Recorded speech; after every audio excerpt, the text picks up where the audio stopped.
Alors bonjour tout le monde, bienvenue dans cette deuxième partie du tutoriel sur le logiciel PowerPoint. Donc nous aborderons dans cette partie évidemment donc, le sujet des animations et pour ce faire, donc je me baserai, j'utiliserai la prémisse que nous avons faite dans le premier tutoriel, donc le premier vidéo tutoriel, c'est-à-dire celui sur les formes, les images, dans lequel j'avais fait une scène très intéressante avec nos amis là, Chewbacca, Thor et un ours dans la forêt.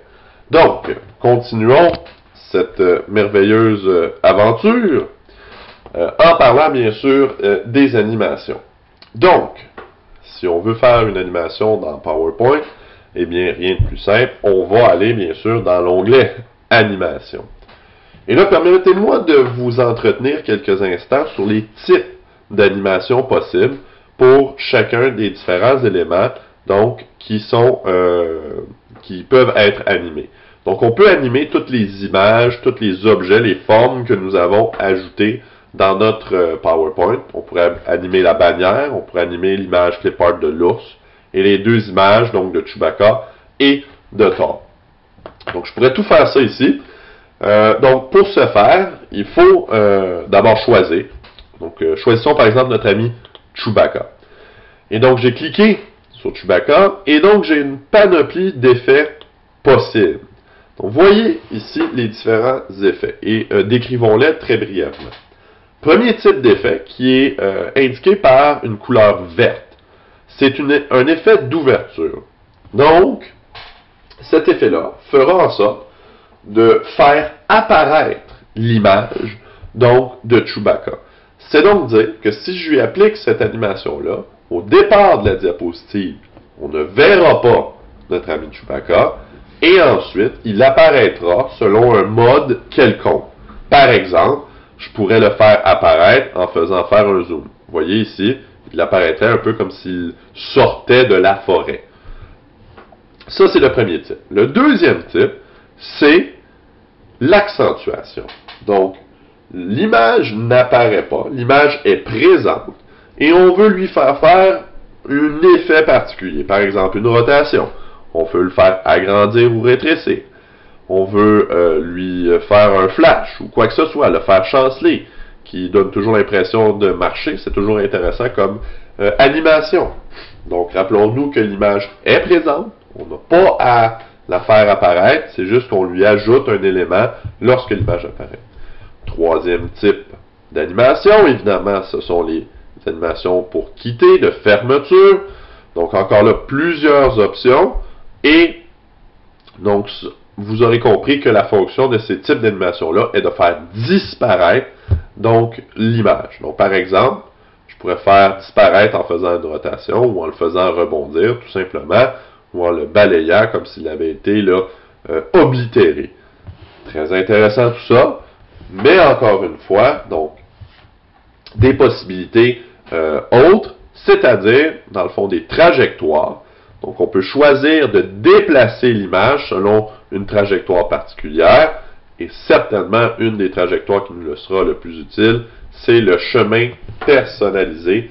Donc, qui nous permet de tracer avec la souris une trajectoire particulière là, que notre image suivra. Si tout ça n'est pas suffisant, vous avez d'autres effets d'entrée, d'autres effets d'emphase, d'autres effets de sortie. Par exemple, ici, si je vais voir, ou encore d'autres trajectoires. Donc, si je vais voir, par exemple, les effets d'emphase supplémentaires, vous voyez de base, discret, vous en avez plein, là, ici, d'autres. Donc, allez-y, allez fouiller là-dedans, allez les explorer. C'est ce que je vous invite à faire. Donc, voilà pour les types d'animation. Donc, imaginons que je veuille vraiment, là, faire en sorte que notre ami Chewbacca arrive d'une façon quelconque, donc faire une animation d'ouverture avec lui. Donc, qu'est-ce que je ferais à ce moment-là?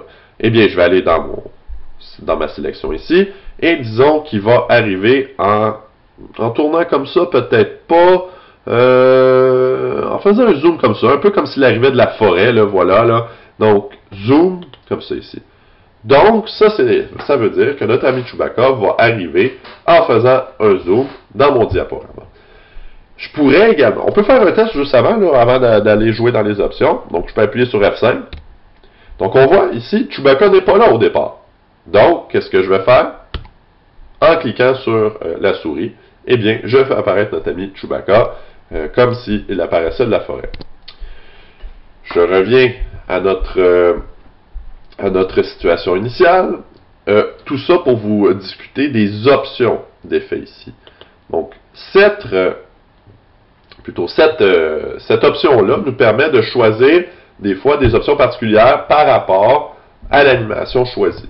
Donc, par exemple, ici, on voit le point de fuite. Donc, ça, c'est-à-dire l'endroit où, dans le fond, notre ami Chewbacca, à partir duquel notre ami Chewbacca apparaît. Donc, on veut ici le centre de l'objet. J'aurais pu choisir également le centre de la diapositive. Donc, vous voyez comment est-ce que l'effet est différent si je choisis le centre de l'objet ou le centre de la diapositive. Et selon l'animation que vous choisissez, par exemple, si je choisis, par exemple, je sais pas moi, entrée brusque, ben, je pourrais le choisir de le faire entrer brusquement à partir du coin supérieur droit, ou encore à partir de la droite. Voilà ici, comme s'il apparaissait comme ça. Choisissons cette animation à défaut de mieux. Donc voilà pour les options d'effet. Bien sûr, une seule animation ne saurait faire un diaporama complexe et détaillé, donc on voudra en ajouter plusieurs. Pour ce faire, avant de commencer à ajouter des animations et perdre le fil, je vous suggère très fortement d'aller travailler avec un outil, selon moi, indispensable lorsqu'on fait des diaporamas complexes, c'est-à-dire le volet animation. Donc, on va afficher le volet animation. Celui-ci contient toutes les informations importantes au sujet de toutes les animations que vous placerez dans votre diapositive. Donc, c'est d'une importance capitale parce qu'il nous permettra de faire des effets complexes, de faire des effets, dans le fond, combinés et d'ajuster tous ces paramètres-là simultanément. Donc, très, très, très important de travailler avec ce volet animation. Peut-être la première application la plus importante au niveau du volet animation, c'est de choisir le type de déclencheur qui va faire en sorte que notre animation apparaît. Et ça, vous pouvez le faire très facilement, simplement lorsque vous choisissez l'animation ici. Donc ça, c'est l'animation de notre ami Chewbacca qu'on vient d'ajouter. Vous pouvez appuyer sur la petite flèche ici, ou encore un clic droit. Et donc, vous avez les trois types de déclencheurs habituels.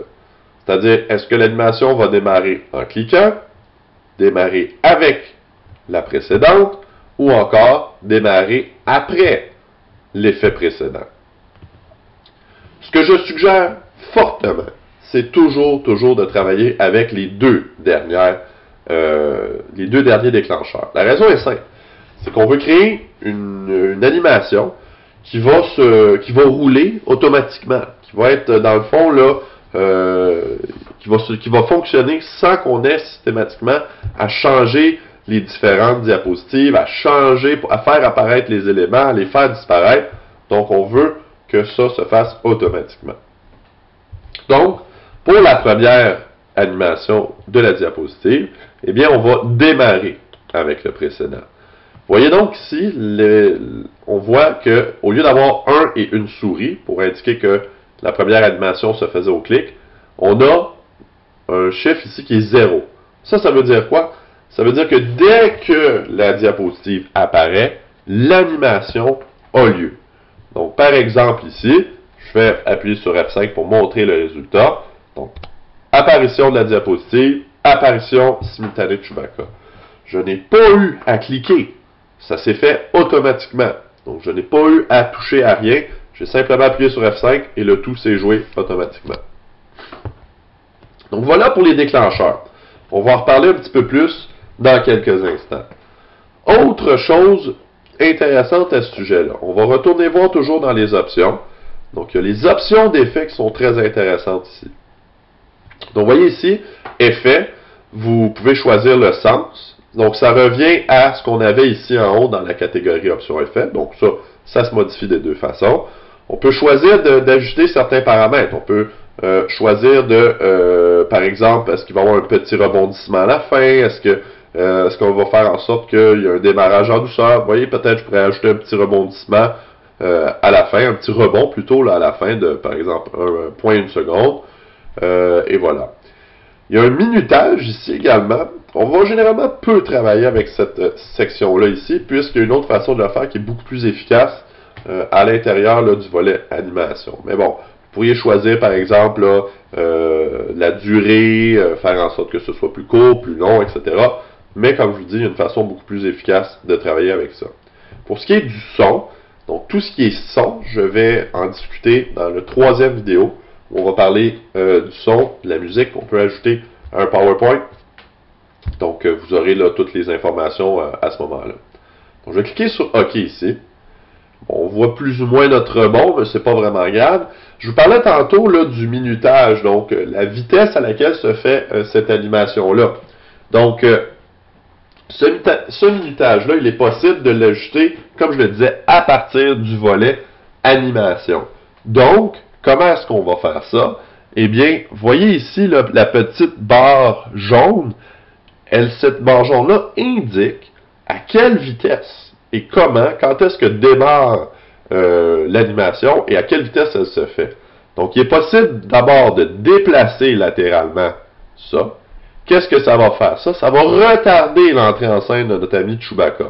Donc voilà, par exemple, si je vais déplacer le début pour qu'il soit à 3 secondes. Ça veut dire quoi ça? Si j'appuie sur F5, donc je peux compter 3 secondes et notre ami Chewbacca apparaît. Voyons voir. Et notre ami Chewbacca apparaît, comme on l'avait mentionné. Donc, je peux ajuster quand se fait l'animation. Je vais la remettre au départ ici. Mais je peux également ajuster, si je m'en vais, donc vous voyez comment la flèche ici indique le déplacement latéral. Mais sinon, j'ai une flèche avec une espèce de barre verticale, une double barre verticale au centre. Je peux cliquer là-dessus et allonger, par exemple, la fin de mon animation, afin que celle-ci soit plus longue. Donc, je l'ai replacé au début. Donc, dès le début de la diapositive, Chewbacca va apparaître. Mais son apparition va se faire en 2 secondes, ce qui va être beaucoup plus long. Donc, on va le voir arriver beaucoup plus lentement. Appuyons sur F5. Donc, il est moins pressé ici d'arriver. Et on voit un petit peu mieux le rebond à la fin de son déplacement. Donc, ça vous permet, là, ça vous donne un aperçu rapide de comment est-ce qu'il est possible là,